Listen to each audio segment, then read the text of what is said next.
Samoai, o mai a se o tātou tāpua I le atu.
Langa I le ali'i le lalolani uma, ia outou o una atu I le ali'i ma le fia fia.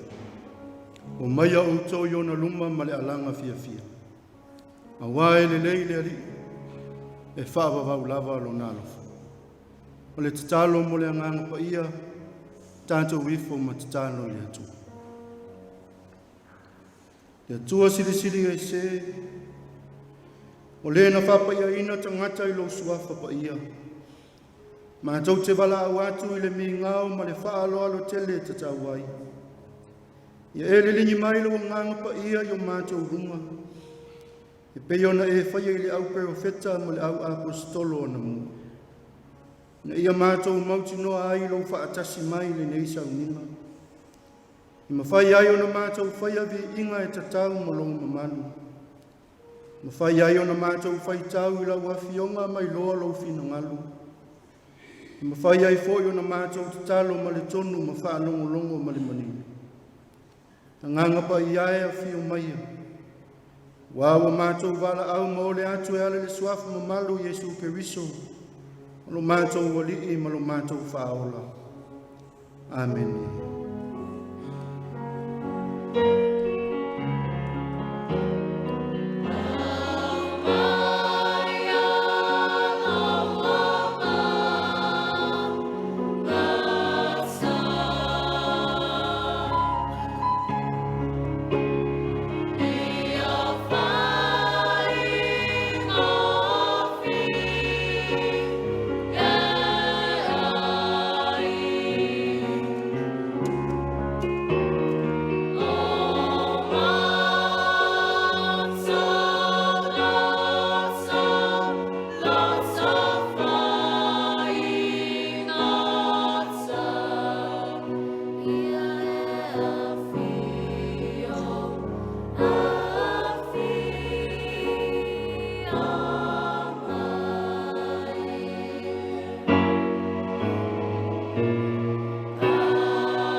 Tātou pepese I le atua I le pese se lau le pese tātou te pepese.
Le whaitauina o le tusi pa ia. Tusi filfilia me le whenga tuai. Tusi al profeta o Isaia lo namata upu e 5:5. Tātou whaitau whelafolafoa i me le whai upu e ono. Se ia whaangata mai le whai upu e iwa. Isaia lo namata upu e 5:5. Tātou whaitau whelafolafoa i me le whai upu e ono. Se ia whaangata mai le whai upu e iwa. Whaafonga maia, le whetalai mai o le atua e ala inisi o nā whionga pai. Ia outou sa ili le alii manu o mawhai o na maua o ia. Ia outou wala au atu ia te ia manu o lata lata mai o ia.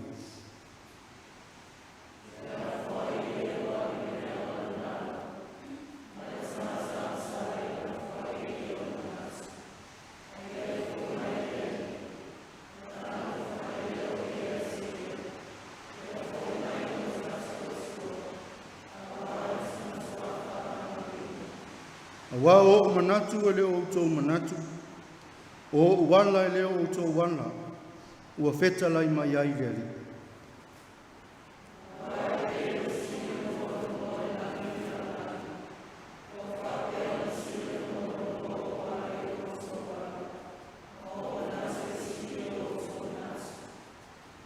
Tusi me le whengenga fou, ma le whaasinonga fo i lea le tusi whaitau aso a le kālesia. Tala le leia Yesu Keriso no whamawina e maa rekolo na mata upu e walu. Tātou toi whaitau whelafolafoa i ma le whai upu e tolu sifunu ma le tasi. Se whangata mai le whai upu e tolu sifunu ma le walu. Maa rekolo na mata upu e walu. Tātou toi whaitau whelafolafoa i ma le whai upu e tolu sifunu ma le tasi. Se whangata mai le whai upu e tolu sifunu ma le walu. O na amata i le e ia o na o atu i a te i lātou. E tatau o na ti ngā le atali o le tangata i mea i teli. E lafo ina foi o ia e toia ina. Ma le au osi tau lang sili. Ma le au tusi upu. E fasi o tia foi o ia.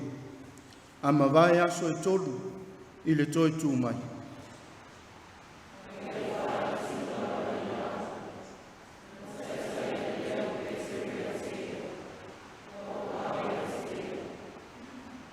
A o ia ua whaaliu, ma sila ane i ona so. O na mawao atu le o ia i a Peteru, ua whapea atu, na alu ia i utua satani.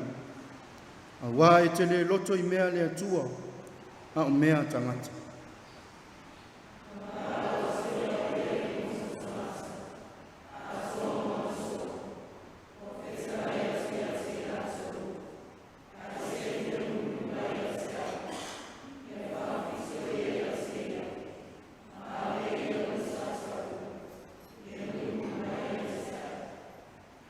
Wa ai se fia whaasaunga le muina lo na ola, e mau ai a te ia.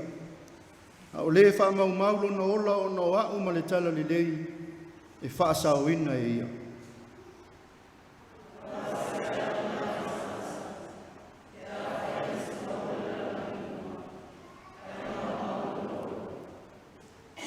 Se a foi se mea e amatu e le tangata e tongi ola a ilo na ola.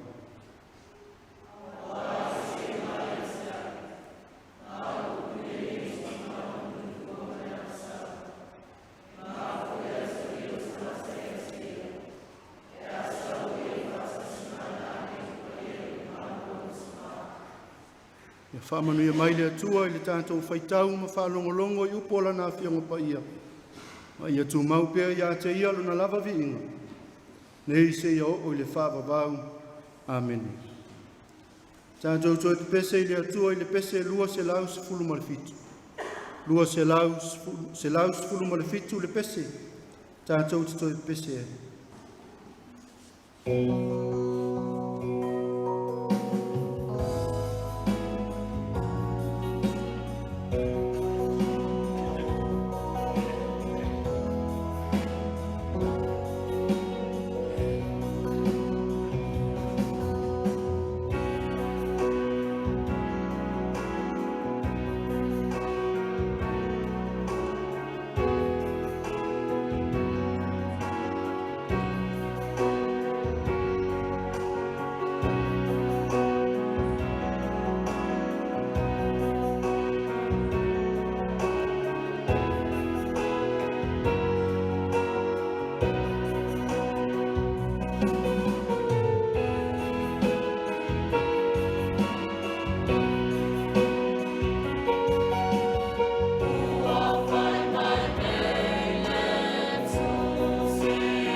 O tātou tālo sanga, o le tatalo le whaafitai, o le whaatou senga, ma mamoli atu nisi o tātou mana o iluma o le atua. Se o tātou wifo ma tatalo i le atua.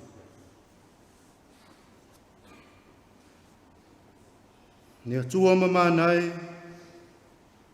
e tonu mamamanu ala o la ua fio le tupu o le au pa ia. E te tele au ngā luenga, e ofo ngia au vāvenga. O ai ea se le matau ma vivi i la ua fio. Le ala lea ua mātou au whaatasi ai, ma lau e ka le sia au au i lunga malalo nei. Whaapea Samoa nei mātou nuu mamau. Mātou te vivi i ma whaanene e atu i la ua fio le atua sisiri esi. Ua whaea ea o mātou loto, ma whaafetai atu i la ua fio lo mātou atua. A wasa e whaia le tangata i lau lava whaatu sa pa ia. Ma le wha moe moe i a mātou fōlinga i la ua fio. Ma i a mātou i loa na tāpua i ma whaipe senga i loa lofa. O malo pule whaafetai a lofa, whaafetai i anga lelei. Whaafetai la ua fio lo mātou tamā. Walo manuia Samoa lo mātou atu nu tofi mai la ua fio. Mo tōna i atu le nāwa i aso i whi au ma lava singa sa mātou iai. O le tangata malana sa ati ae. O le lausu ma le toe fo i mai o whanau ia o onga ma ta anonga. O la tau sa whea ngai ma ngā ruenga. O le iai fo i o lo atu nuu i le whamanatu ina o lo na tūtu atasi. Le li i wa mātou whaafitai a wāna le se anoa lau fio. O whaiwalawa ia e fua a mātou whaamue moenga umu. O mātou whaamanu ina lo suafa pa ia le li ie. O wāwa tala leo malie lo walofa ia Samoa ma ona tangata. O sopo loa mala ma whaafita uli. O fuli whao wa au mala. O langa le wa au manu. Ma ua mātou winu malia i le tele, ma le lasi o au whaamanu ianga mo i mātou lau whanau. Whaafetai tele le atua i lau whaasinonga i lo mātou wola. Whaafetai au tō whinga, o tā leni maanga waa. O le poto ma le mawhau whau le lei. Whaapea le ola ma le malosi whaafo wina. Ua e fōa i mai pea mo i mātou i aso uma, ma taimi uma o lo mātou wola. Whaafetai le atua i lau tala le lei. O le tala o le manu mālo. O le punawa i ola mo i mātou i lo mātou ngā lala whaalea nganga i le tele o tai. I tala le lei ua o aisa moa ma le lalolangi i atoa. Ma ua toi whaafowina ai le mawhitanga ma whana i mātou ma la uwhi. Whaafetai tele i lau e kāle sia wala atu ai la mātou tautua ma le au au nanga i la uwhio. Ua whai ma whaatupu mālosi lo mātou wola. Na ua mātou loa i le ai lava se isi mea. Nā te mawhai o na wawai e se ina i mātou. Mai le moni o le alofa tū no o la ua fio. Whaafetai au awhionga pa ia le ali ie. O le sulu lea i o mātou vae ma le mana malama i o mātou wala. O le tai tama na te whaasino le ala. Na ia mātou sa wawali ai ma le tonu i o wala pe o na e fina ngalo ai. Whaafetai lo nganga pa ia o lo mātou fesoso ani sili taimi o whaingata. Le nganga na te whaamalo sia lo mātou vai vai. Ma whaatupu tele ina lo mātou whaatua tua i la uwhi. Ai sili la mātou whaafetai le li ie. Le taulanga tongi ola o le whaolatanga e whaavavau na e saunia. E ala le soifua ato toa ma le pa ia o ke riso lo walopele. Na ofo ina mai mo le whaamanga lo ina o a mātou angsana. Ia tu mau pēr i la uwhio le ali ie le vi inga ma le whaamanu. Ne i se ia o i le whaavavau. Ia tu alo whae. Mātou te whaamau lalo atu i la uwhio. Ma tau tino atu lo mātou lea o ngā ma le angasala i lau sila whanga pa ia. O mata lava o maasiasi na mātou i whonga nei. O mātou soli au tū la whono pa ia. o mātou le mua i sa ili lo mālo ma la wami o tonu. O mātou le sa vavali i o wala. Le atua mātou tatalo alofa ma wha maangalo i mātou. Wha maangalo i mātou le li ie. Awa o mātou le alolofa i o mātou tua oi e peio i mātou lava. O nisi o taimi o mātou tau mawhai ai mātou te ola mo i mātou. E au noa malawu fio i le lalolani. O whai ai maala o mātou musu ai e avea i mātou ma whanau a lau fio. Whamangalo lo mātou loto atu i mea le lalolani. Ma ua tumu ai o mātou loto maanganga i winga leanga. Whamangalo a mātou angasala i la mātou tautala. Ai maise lava i mawhauwhaunga matuina nangu o mātou loto. Tele ina what, mātou whaia mea e le tatau, ma le whina ngalo o lau fio. Ua mātou wha ngalo ai lau fio i le tele o tai. Le atua ua mātou tatalo, alofa ma wha maa ngalo i mātou.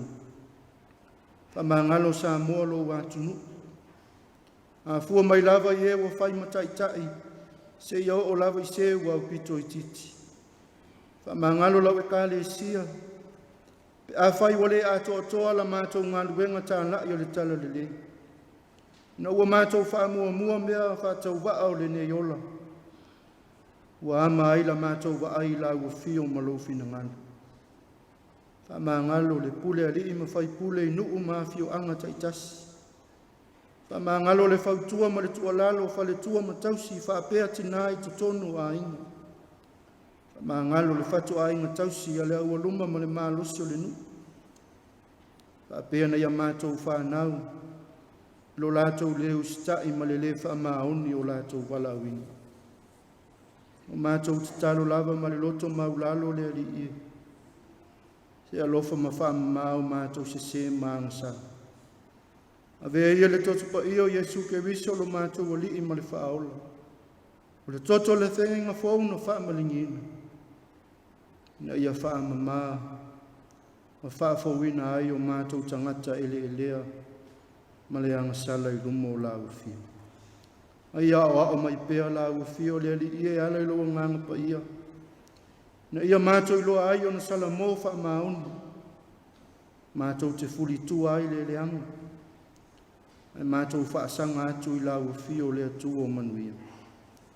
Le atua tali mana oe. Le atua lau fio i malia ai o mātou mana o i mea le uma. Mātou wala au atu i lau fio. Se e wha manuia mai la mātou tāpua inga nei. Wha manuia i a Samoa lo mātou atu nuu. Ia malutia pea Samoa i o ao lofa. Ia tinei e lau fio wha lave ma wha fita auli o fotua i mai. I ono a fia ai lo mātou atu nuu mana i o mātou tangata. Whamanuia i so se Samoa lo o au mau i atu nu esi. Ia turi loa ina pea i lātou e lo alofa lo mātou atua. Whamanuia i taitai o lo mātou atu nu. Taitai whale kāle sia. Taitai whale mālo. Whapea le pule ali i ma whai pule. Ina ia tonu masao a lātou whai i un whai. Ia mātou maua ai se Samoa toa while e mū. Ma le manuia mai lau fi. Ia tua mātou tatalo wha manuia i lau i kāle sia au au. I lau ofa i ngā luenga tutofi. Wha pēna i o tangata loto. Ia whātupuina pēa i lau fi oli o mātou loto. Na ia mātou tautua matapua i ai pēa i lau fi o i aso tutoi o lo mātou wola. O a fo ilu i tau ma whaafita auli. E ono wha vai ai i mātou. O le fuli tua mai o nisi o mātou uso. Wha pea le lolofi mai o tala inga ese. Wha se ina ai lo mātou whātua tua. Mātou te talo ta maa. Ia e wha mālosi mai e ala i lo nganga pa ia. E soli tuina ai e lau fio wha o sosonga le fili. Ai tai tonu i mātou i alo lau fio lo mātou ta maa. Ia tua o mātou wala au lau fio. Whamanuia mai lo mātou wola tau mawhai atu, mō lau fio ma lofi na ngana. Fo ai mai ai mātou tā leni mānga wā. O le sosia ma le tamau ainga whaaleanganga. Na ia na nea ai la mātou tautua ma le au nanga i lau fio lo mātou mataisi. Whaamanuia i so se ati na e wa mātou tau mawhai iai. Whaamanuia i lo mātou si o manga. Le sami ma le lau ele. Na ia ala mai iai whaamanuianga lau fio. Ia mātou tua iai a wale tau singo lo mātou wola ia so umu. Nea tua mātou talo. Whamanuia i whanau matupulanga talavou o lo mātou atunu. A vea i lātou ma whanau e mātatau masa i ili i lawa fio. Whamanuia i na whatausi ma whaiva alofi lima. Tina mata maita i te tono a inga. Ia maua pea le lātou whautua mai lawa fio. Le atua mātou te talo whamanuia na yo mātou matua tausi. I ta māmati nā mātutua. Ia tausi a pea i lātou yo a awanga le. Whamalo lo ia te i lātou o lo whea ngai mangase ngase o le tini. Ia toi whaafo i sia lo lātou mālosi. Whaau awai le mawhitanga malawa fia. Le atua o ai o lo maua i whaanoa noanga o no lau wala au pa ia. Ia wha maise ma wha mawhanawhana ina i lātou e lo ngā masao. O ai fo i o fia maua lau fisoso anu. Ia apa atu iai e wa awanga lelei e wha ola malawea i lātou. Mātou mana tua fo ia ai tāru sia o seo mātou wātunu. I so se mōta ngase ngase. O le ai o le au mātutua i mapu i whangalele. Wha pēa to ese ma ai o wha asalanga. Ina ia iai pēa manuia ma au wha ma whanawhana o la uwhia. Le nei sa pati. Ma le haso pa ia o la uwhia o le ali ie. Le launga ina o la upu fola i so se whata whaita ulanga. Le atua mātou te talo i alu ma le mana le whi au o le tala le lei. I o ia ai o loto ma whina ngalo so se tangata so i fua. Ne ia whao la ina ai o lātou nganga. Ma whātupu ina ai lo mā lo e whaavavana. Se taimi fo i o mātou whaalongolongo i au a fionga fola mai. Ia la unga la o fio e ale la o auna whātau waa. Te tala la mātou whaalongo. Ne ia mātou la ngona ma le manino. Le upu o le ola mai la o fio. Le mātou te talo lea li ie. Whaatasi ma le tele o te talo lilo i le loto ma le mafau fau le tangata la vaia. Mātou wofo ina atu ina ia whaia pealo fina ngalo. Ai aua ono mātou loto. Ono Yesu ke riso lo mātou o li i wala atu ai la mātou te talo. Amen. Tātou toi pese atu i le atua i le pese se lau tolu sfulu ma le valu. Se lau tolu sfulu ma le valu le pese. Tātou te toi pese ai mao ai le tātou fōa.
talo mo le foai, tātou wifo ma te talo I le atua. Le atua lo fai, o laua fio lava na mua I saunia le foa I sili. E ala le soifua ato tolo walo pelo Yesu ke wiso. No foi na mai mo le wha maanga lo ino a mātou wang sala.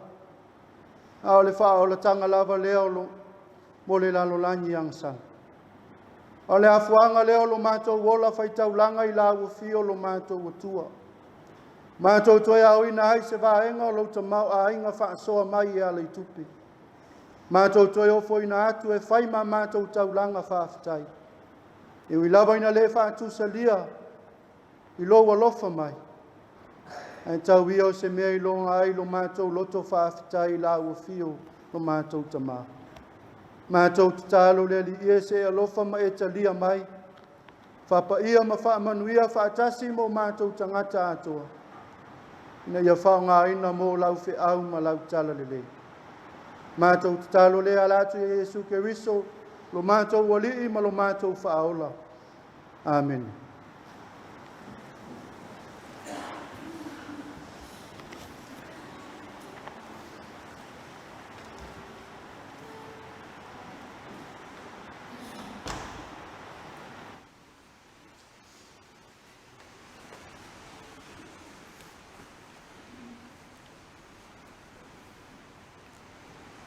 Le launga le swafa mamalu o le atua le tamā, le alo ma le anganga pa ia. Amen. Maua le matua o le launga ma le tusi, na tātou whaita wina ma le whenga inga fōu. Ma rekolo na mata upo e valu. O whanga ina le whai upo e tolu sifulu lima e whai ma matua. Whafofonga o te toi whaita wina. Awa ai se fia whaasaunga le muwina lo na ola, e mau ai ia te ia. A o le wha mau lo na ola ono wau ma le tala le lei, e wha asawina e ia. Nā tu au tua le launga, pia na iai le wha sinonga le tusi whaita waso, e wha apea. Ala o le atua, ala o le tangata. Ala o le atua, ala o le tangata. Ways of God, ways of man. Le upu monia le tau whaamatala ina, le ese senga o ala o le tangata ma ala o le atua. Wa ele fe aya ai o tātou wala ma ala o le atua. Ele whaatu salia, ele mawhai fōi o na fuatia. A lea na tātou whaitau le tusi ma le wharinga tuai. Te talai le ali ilana pe o feta o Isaia, ia tau atu I lo unuu, o manatu ele o tau manatu ia. O wala ele o tau wala ia. Wa peo na sili o na mawalunga o le langi le lalo langi. Wha peo na sili o na mawalunga o wala i o tau wala mo manatu e sili o tau manatu. Antātou wha tusa, le mawalunga o le langi ma le lalo langi. Na tātou I loa leo le te leo le ese esenga I tātou ma le atua. Whapena fo I le ese esenga. Lea ia tangia mai le whai upu wa whai ma tātou matua. O se fia whaasaunga le muina lo na ola e mau ai a te ia. A o le wha mau lo na ola ono le atua ma le tala le lei. E whaasauina e ia. Nā tua lava ia o le tangata. E fia ola mo ia lava. E fia ola saunga le mu. E au noa ma se tangata. E fia ola whetai ai mani whaafita uli ma puapua ngā o le ola. Le ai tātou te fia ola manuia uma.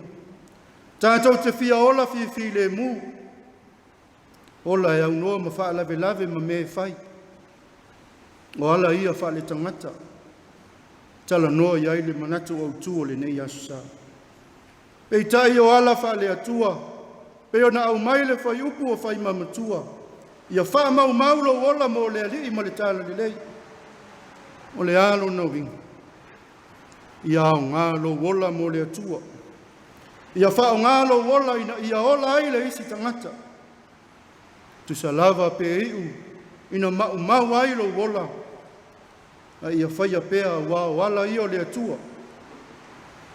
O le na fōa I mai le ola. O le vaenga o le tusia māreko sa whaitauina. O le amatanga lea o le tala māreko I le whaasanga atu o Iesu Jerusalema. A o I la le a fua ai. Na feta lai Iesu le whai upu wa whai mamatua. Amatanga o le whai upu e tolu spulu maltasi. O loo whaapea mai. O na amata I le e ia o na o atu ia te ilatou. O loo manino I le fasi fuai tau lea. Le suia o le mata upu wa tala noa ma o atu ai Iesu I ona so. A whai tau I whai upu o loo I lunga atu. Mai le whai upu e lua sepulu fitu I le tolu se fulu. O loo whamatala ina ai le tusitala o māreko. Le whetuwha inga Iesu mo ona so. Ina ua whesili Iesu. Se ale upu o tangata ia te au nei po o ai. Tali le au so o whai mai isi o oio I ane le papatiso. Whai mai isi o oio e Elia. Whai mai fo isi o oio le tasi o profeta. Ia na whesili ai Iesu ilo na au so o ao au tau. Se ala au tau upu ia te au nei po o ai. Tali pe teu o oio le keriso. Keriso le ngangana e leni o lona winga o le ua wha au wina. Sa o le le tali a pe teu. Ai whai mai le whai upu e tolu se fulu. Ona mawao atu leo Iesu ia I lātou. Na ne I lātou tau atu o ia I se tasi. Tali a pe teu le whesiri a Iesu. O lo mamanu mai ai o Iesu o le Mesia. O le ua whaauina na te langa le to ilalo le nu o le atua. Le Mesia e tie mai le solo whanua. Whaatasi maana ka wiota. O le o lo whaatalitali ai le au iutaia. Pei tai o le ao ane o Iesu ilo na au soo. Ma le moto o tangata na iai. E ta tau o na ti ngā. Le ata li o le tangata I me teli. E lafo ina o ia e tai o le loto I utaia. E fasi o tia o ia matoi tu mai. O ina la le atangia ai. Le ese senga o ala o le tangata ma ala o le atua. Ala o le tangata le na manatu ai Peteru. O le whaola ina o tangata I utaia. E wha moe moe ai Iesu. Ne ke riso whai vāvenga. O le tai au sidi. O ala o le atua le na whetalai ai Iesu. O le whaola ina o lona nuu a toa ma le lalolangi. E maua I lona maliu ma lona toi tu. Ne ese senga leo le tangata ma le atua. Ai lamana manatu Peteru. O le whaasanga atu o Iesu Jerusalema. O le awha umatia ai Iesu le malo Roma. O le fili o tangata I utaia. Masalo le mafuaanga leo lona te I le finangalo Iesu. Nā lai o na whetalai Iesu ia Peteru. I nā alu ia I utua sa tānie. Awa e te le loto I mea le atua. Na o mea tangata. E winga tutusa. Le upu na whai Iesu ia Peteru. Le upu foi na whai Iesu ia Satani. Ina ua whao so ina o ia I le mea tufua. Ai olo o atangia mai ai I. O ala o le tangata. Ai le taime a vea ai. Matonga fiti. Ma upenga le filio le lalolani. O le ala wha atusa foi le Iesu. O Peteru ia Satani. A wawa ia tau mawhai Iesu I ala o le atua. O le manatu o Peteru. E le tatau o na maliu Iesu. E ai le isi ala e wha atino ai le wha o la tanga. Pei tai e le mawhai e so tātou mālosi. O na tō loa pe suia ala o le atua. Whai upe tolus fulu wha I le tolus fulu malevalu. O wha alau tele ai e Iesu ala o le atua. O le vala auina Iesu o lona au soo. O le vala auina ia muli muli. Ele o le muli muli wha ale tangata. Na ona alu lava tau ina muli muli o na toi sau lea. O le muli muli e ta tau ai o na wha afiti ia te ia lava. Ma amo le sa tau. ma muli a Iesu. O le muli e mo o mia o na wha mau le ola mo le ari. Ai le o le fia saunga le mu. Nona wingo le muli. Tu sa lava pe whano ai le ola. A o le mea mauti noa. E wha o la ina i Iesu i le aso le wha masinonga. Le winga leo le whetalainga i Iesu le whai upo e tolus fulu ono le tolus fulu wala. A wā se ale a ngai le tangata. Pe a whaina te maua le lalolani uma ai maulo no. Se a foi se me a watu e le tangata. E tongi ola a ilo no. O se maa. A wā ai se maa ia te au mau upu i le nei tupulanga muli rulua ma le angasala. E maa fo i le atali o le tangata ia te ia. Pe a sau o ia whaatasi mana a nyelu. I le mamalu o lona tamaa. E vanyeria maa reko. Na tūsia i le vai taimi o le a asa o le sau a ina o le au ke wisi anu. I le maa losi whaafita le maa lo Roma. Mai taua le ulua i ka le sia. Ua amata o na tupu le tale le lei. Ma ua toa tele tangata. Ua li liu wina matalia Iesu. Ma muli ana o onga. Pei tai o le tau wha matau. Ma le onga o sauanga ma le oti wha māturu. Na fua ai o na toi li liu. Le tele o tangata mai le tala le lei a ke riso Iesu. Wha moe leo le wha tele ai. O le tūsia ina o le evangelia ma reku. Wha tele ai na ia wawe o na mamoli le whiau. Se i whai mamapu sanga o le au ke risi ano wa puapua ngā tia. A o le whiau leo lo mamoli atu. Ia savali pea i ala o le atua. Pe o na wha asino Iesu. O le avea maso o e mo o mia ai lo tātou wha fiti o tātou vaivainga. Ia amo le sa tauro ma muli. Tu sa lava pe whaingatā le ala e tau le oti. Ia tātou muli a wāua mauti noa. E wha o la ina i tātou e Iesu le aso le wha masinonga. A wai le aise winga tātou te fia ola fi le mu. Ma fia ola wha sama noa ai le nei lalolangi. Ai tātou te le maua. Le ola wha vavau i le langi i lunga. Sa moa ma lau mai moa tā pua i le nei tūla. Le fe au lea le tala le lei mo i tātou. O ala o le tangata e le o ala ia o le atua. A wā ala o le tangata e ngata i lalo nei. O ala o le atua, o ala o le manuia. O ala e tau i manuia o le langi i lunga. O le fesiri e whape e whea. Una tātou i loa ala o le atua. E iai se tasi o tau lea lea. Na alu sana sa valinga i lunga o se maunga maua lunga. Na ia tau mawhai lea ea le tumutumu. Toi titi lava a ho o le tumutumu le maunga. Aila ngona loalo na vai. O toi pa ma toi se e mai ai lalo. Ai ai lale la au. Na tufa a sipa i le pito le maunga lea. Na ia pipi i mau. Ma ta aupe ai. O tau wala au mo se fisosoan. O tau wala au leo tele le tau lea mo se fisosoan. Le ia toa se fulu 5 minute a ia whaalongo ina le leo maalu o tali mai. Whaamamulu au lima mai leo ngala au. Whaamamulu au lima. E le i whaalongo le tau lea i le leo lea. A ua atili ai o na toi alanga ma toi wala au mo se fisosoan. Ai o loo ia whaalongo ina lava le leo maalu. Fetala ifo. Whaamamulu au lima. Whaamamulu. Na musu le tau lea. Tala whanua noa na uma ailu na ola. O na ua alu a tolo na maalosi. Ne taimi sa ia pipi i mata upe ai le la ai. Au le mori maua tangata na tau ane ai. Whai mai e le a toa se lua futu. Le maua lungo le la au. Mai le lau e le ele o le au vai maunga.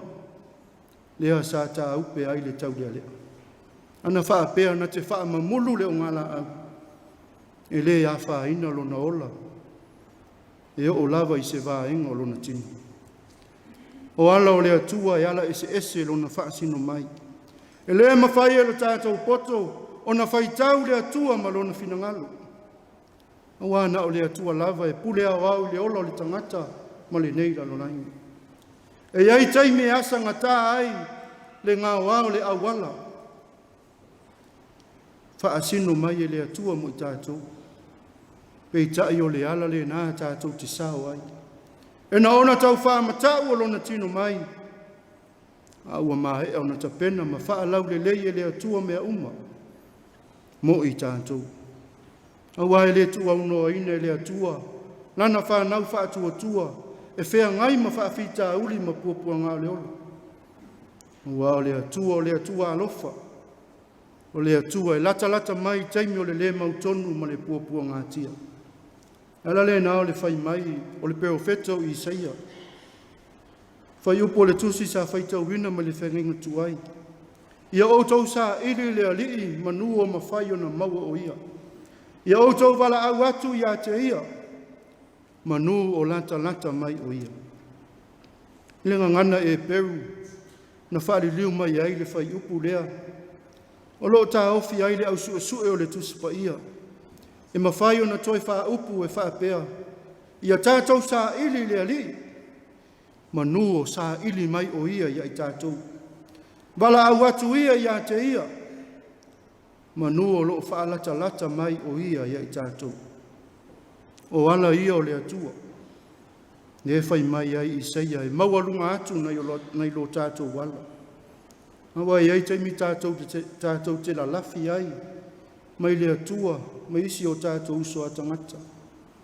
E ai taime mo mia ai e le atua le tātou soani.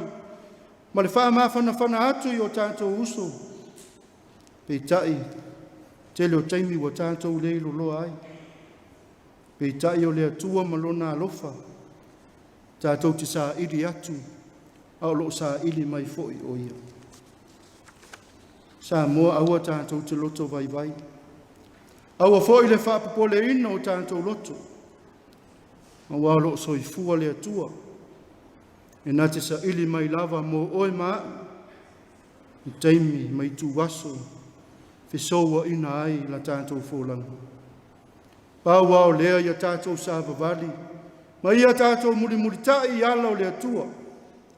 O ma e o na whaasino mai. E lona alo pelo Iesu Keriso. Ia tātou whaatino le alofa. Ia alofa atu i lo uso ma lo tua oi. Ia tausi atu ma whana atu. Ie ua pupu ngā tia. Na ia o ngālo tātou wola. Ia ola ai nisi. Pe o na whaia Iesu mo i tātou. Ale wha maalosi fo i lea le tala le lei. Mo le tātou e kālesia. Au tātou wanga atu i vai tau o whai ngā taulanga. Tātou te le maua wha manu yanga. Iso tātou wola whiwhi le mū. Ma le talita oto o manu ia wa wha soa mai e le atua. A le upumoni tātou te inu malia i wha manu yanga le atua. Na ua tātou au auna manga lulue. Ma wha soa atu lo tātou te mau a inga. Ia te ae ai le kālesia. Ma wha soa atu ai. Le tala le lei tangata o puapunga atia. Peta la Iesu, le lea ngā i le tangata. Pe a whaina te maua le lalolani uma. Ai maulo naula. Iesu ke wiso lava le whaataita inga siri. O le ola na wha mau ina ia wha ola ina le lalolani ang sala. A o le ala lea wha lea tua. Na toi maua e i tātou le mafutanga mawhana. Ma lana a fio pe a whai tātou te wha tua. Ma tātou tali tonu pēa i lona sā ili mai. Ia tū mau pēa i lea tua potolo na lava vi. Nei se o i le wha vavau. Amen. Tātou whae ule nei sauninga i le pese se lau valus fulmalelua. Se lau valus fulmalelua le pese, tātou te pese.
O le tatalo whamanuia, tātou ifo ma tatalo i le atua. O le manuia ma le file mua o la ua fio le atua le tamā. Le alofa sisiri eso Yesu Keriso lo mātou wali i ma lo mātou whaaula. I le male mafutanga whai pēa ma la ua fio nganga pa iai. Ia tu mau mai lea i o mātou lunga. Ma lunga umo sa moa ma le lalonangi atoa. Nei māso ma lava se ia o i le whaavavau e whaavavau lava.